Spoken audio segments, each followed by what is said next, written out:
Hello everyone. इस video में मैं आपके साथ डिटेल्स शेयर करने जा रहा हूं as to our upcoming batches for CA final audit and law. पिछले कुछ दिनों में स्टूडेंट्स के कुछ मैसेजेस आ रहे थे as to the batches of CA final की सर इन बैच का ड्यूरेशन क्या होगा, बैच में कितने लेक्चर्स होंगे, क्या बुक्स हमें प्रोवाइड की जाएंगी, क्या आईसीएआई के नए स्टडी मटेरियल को कवर अप किया जाएगा, क्या ये बैच नवंबर 22 के लिए भी सुटेबल होगा एंड सो ऑन। उन्हीं चीजों को डिस्कस करने के लिए मैं इस वीडियो को रिकॉर्ड कर रहा हूं।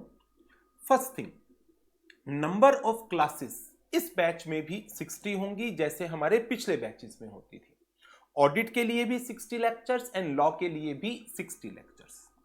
नंबर 2, एक लेक्चर की जो ड्यूरेशन है वो अप्रोक्सीमेट 2.5 to 3 आवर्स की है। हाँ, कुछ लेक्चर्स जहां पर टॉपिक्स काफी सिंपल हैं या डिटेल्स नहीं है उन टॉपिक्स के अंदर, तो उनकी ड्यूरेशन कंपैरेटिवली 1 to 1.5 आवर हो सकती है। और कुछ लेक्चर जहां पर डिटेल्स काफी ज्यादा है, क्वेश्चंस की कवरेज काफी ज्यादा है, उनकी duration it may be 3 hour, may be 3.5 hour and even may be up to 4 hours.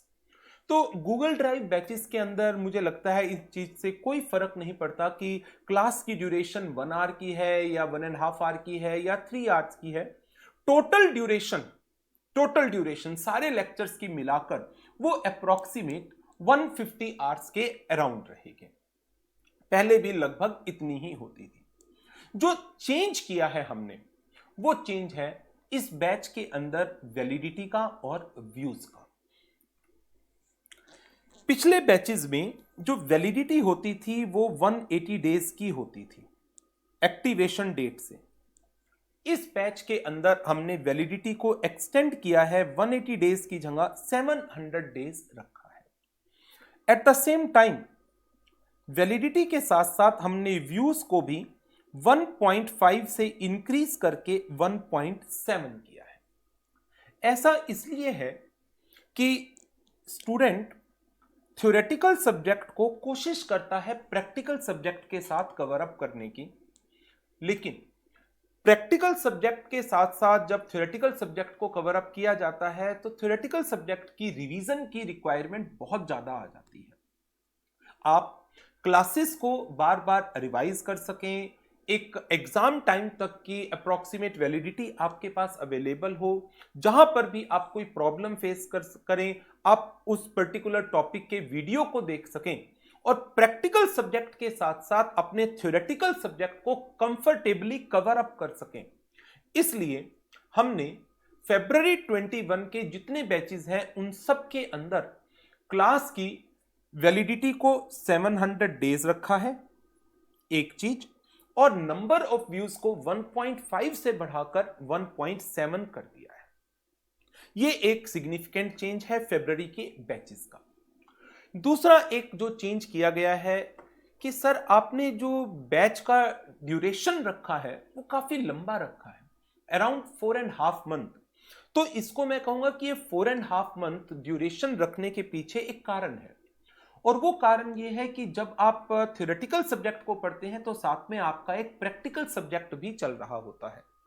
Practical subject के अंदर न्यूमेरिकल क्वेश्चंस करने के लिए न्यूमेरिकल क्वेश्चंस की प्रैक्टिस के लिए आपको टाइम चाहिए होता है, और जब आप वो टाइम प्रैक्टिकल सब्जेक्ट को दे देते हैं तो थ्योरेटिकल सब्जेक्ट आपके प्रॉपरली नहीं हो पाते।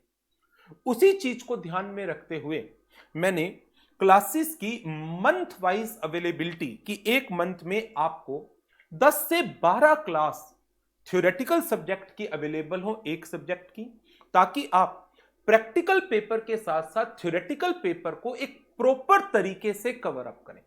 सिर्फ एक फॉर्मेलिटी की तरह से नहीं कि हाँ 60 क्लास है मुझे 60 क्लास देखनी है, नो। आप थ्योरेटिकल सब्जेक्ट की 10 से 12 क्लास देखिए और उनको रेगुलरली रिवाइज करिए। तो इस इंटेंशन के साथ मैंने बैच की ड्यूरेशन को 4.5 मंथ के ऊपर एक्सटेंड किया है, ताकि आप प्रैक्टिकल सब्जेक्ट के साथ साथ अपने थ्योरेटिकल सब्जेक्ट को प्रॉपर स्टडी कर सकें और जो रिवीजन की रिक्वायरमेंट है, मल्टीपल रिवीजन की रिक्वायरमेंट, आप उन रिवीजन्स को अप्रोप्रिएटली प्रैक्टिकल सब्जेक्ट के साथ साथ कर सकें। तो इसलिए इस बैच की जो ड्यूरेशन है वो 16 फरवरी के अराउंड स्टार्ट होकर 30 जून के अराउंड इसका कंप्लीशन है। और मंथ वाइज जो क्लासेस हैं, फरवरी, मार्च, अप्रैल, मई, जून, हम जो क्लासेस आपको अवेलेबल करवाएंगे कि एक महीने में मेरी कोशिश है 10-12 क्लासेस आपको अवेलेबल कराई जाए। जैसे फरवरी में 8 क्लासेस ऑडिट की हैं, 7 क्लास लॉ की हैं। मार्च के अंदर अराउंड 14 क्लासेस ऑडिट की हैं और 12 क्लासेस लॉ की हैं। अप्रैल में 16 क्लासेस ऑडिट की हैं और 11 क्लासेस लॉ की हैं। कोशिश की है मैंने कि 20-25 क्लासेस अप्रोक्सीमेट एक मंथ में आपको अवेलेबल हों, ताकि आप अपने प्रैक्टिकल सब्जेक्ट को भी साथ साथ प्रॉपर तरीके से कवर करें और थ्योरेटिकल सब्जेक्ट में जो टॉपिक आपने एक महीने में कवर अप किए हैं उनको आप क्लासेस कवर अप करने के बाद उनको आप प्रॉपरली रिवाइज भी कर सकें। ये तो बात हो गई इन चीजों की। अब एक और जो स्टूडेंट्स का मैसेजेस एक और टॉपिक के ऊपर आता है, एंड दैट इज कि सर क्या ये क्लासेस सारी की सारी नई रिकॉर्ड की जाएंगी? नहीं बेटा, जिन टॉपिक्स के अंदर सब्सटेंशियल चेंजेस हैं उन क्लासेस को नया रिकॉर्ड किया जाएगा। लेकिन जिन टॉपिक्स के अंदर कोई चेंज नहीं है या फिर बहुत माइनर और वो भी इररेलेवेंट, कोई ज्यादा सिग्निफिकेंट चेंज नहीं है, उनको हम पुरानी क्लासेस ही जो पिछले बैचेस की हैं वो अवेलेबल करवाएंगे। हाँ, जहां पर भी अमेंडमेंट्स आ गई, अब मान लो कि ये क्लासेस 30 जून तक पूरी हो गई और उसके बाद इंस्टीट्यूट ने कोई अमेंडमेंट नोटिफाई कर दी, तो जो अमेंडमेंट नोटिफाई होगी बैच कंप्लीशन के बाद, उस अमेंडमेंट को हम आपको एग्जाम से पहले मई के एग्जाम में, मार्च में और नवंबर के एग्जाम में in the month of September available करवाएंगे यूट्यूब के ऊपर। और आपके तो गूगल ड्राइव की वैलिडिटी ही 700 डेज की है, तो हो सकता है कि यदि बहुत बड़ा कोई चेंज आ जाए, जैसे कारो 16 से कारो 20 में चेंज आ गया बहुत सिग्निफिकेंट, एथिक्स में कोई चेंज आ गया आगे जाकर आ जाए, कंपनी लॉ में कोई सिग्निफिकेंट चेंज आ जाए, कॉर्पोरेट गवर्नेंस की रेगुलेशन में कोई सिग्निफिकेंट चेंज आ जाए, तो वो क्लासेस यदि पूरी रिप्लेस भी हो रही होंगी तो वो क्लासेस आप लोगों की गूगल ड्राइव पर भी अवेलेबल हो जाएंगी। वैलिडिटी 700 डेज की है आपकी क्लासेस की। तो ये चीजें हैं। और इसमें कि जो आपके 60 लेक्चर का शेड्यूल है वो भी मैंने इस पीडीएफ के अंदर लगाया हुआ है। ये पीडीएफ आपको हमारी वेबसाइट पर, जब आप वेबसाइट के ऊपर हमारे बैचेस की डिटेल देखते हैं तो वहां पर भी ये की नोट्स एंड डिटेल शेड्यूल के अंदर लिंक दिया हुआ है इसका, वहां से आप इसको डाउनलोड कर सकते हैं डिटेल्ड शेड्यूल को। अच्छा, इसमें एक और चीज है जो मैं आपके साथ शेयर करना चाह रहा हूं, एंड दैट इज कि मैंने मंथ वाइज क्लासेस की अवेलेबिलिटी कि फरवरी के मंथ में प्रोफेशनल एथिक्स की क्लास होंगी, मार्च के मंथ में स्टैंडर्ड्स की क्लासेस होंगी। हो सकता है कंसीडरिंग द एक्सपेक्टेड अमेंडमेंट्स कि किसी टॉपिक में फर्दर अमेंडमेंट आ सकती हैं, तो वहां पर हो सकता है कि मैं क्लासेस को इंटरचेंज कर दूं कि लाइक फरवरी के मंथ में मैं इंस्टेड ऑफ एथिक्स स्टैंडर्ड की क्लासेस दे दूं और एथिक्स की क्लासेस हो सकता है मैं आपको बिल्कुल लास्ट में दूं जून में। कोशिश मेरी यही होगी कि मैं इस शेड्यूल की अकॉर्डिंग ही चलूं, बट देयर आर चांसेस कि यदि कहीं पर आईसीएआई की कोई नोटिफिकेशन आ जाती है जहां से डाउट हो जाता है कि एग्जाम के लिए कौन सा टॉपिक एप्लीकेबल होगा या कोई अमेंडमेंट आ जाती है, तो ऐसी चीजों को देखते हुए मुझे यदि शेड्यूल चेंज करना पड़ा देन वो शेड्यूल में चेंज कर दूंगा। बट कोशिश मेरी यही होगी कि आपको every month 20 to 25 classes available हों, सो दैट आप अपने थ्योरेटिकल सब्जेक्ट को प्रॉपर तरीके से मैनेज कर सकें along with the practical paper.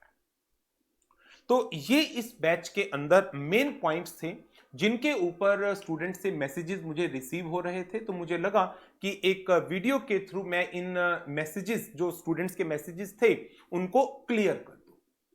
Duration 60 lectures की है, एक लेक्चर 2.5 आवर का होगा, वैलिडिटी 700 डेज की है, व्यूज 1.7 है, बैच लगभग 4.5 मंथ का है, 16 फरवरी से स्टार्ट होगा, 30 जून कंप्लीशन डेट है, बट हो सकता है कंप्लीशन डेट 2-3 हफ्ते डिले हो जाए।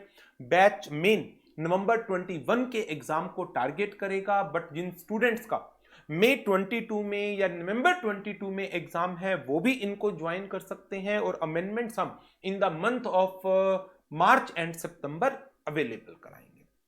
तो आई होप सो कि जो आपके कंसर्न्स थे कि हमें क्लासेस को कैसे करना चाहिए, कि क्लास का ड्यूरेशन क्या होगा, कि इस वीडियो के थ्रू रिजॉल्व हुए होंगे। बट स्टिल यदि अब भी आपका कोई डाउट है तो आप मुझे मैसेज कर सकते हैं, और मैं कोशिश करूंगा उसको भी रिजॉल्व करने की।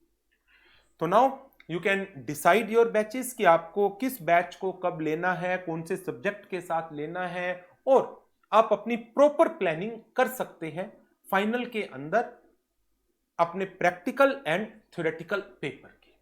Thank you very much and good bye.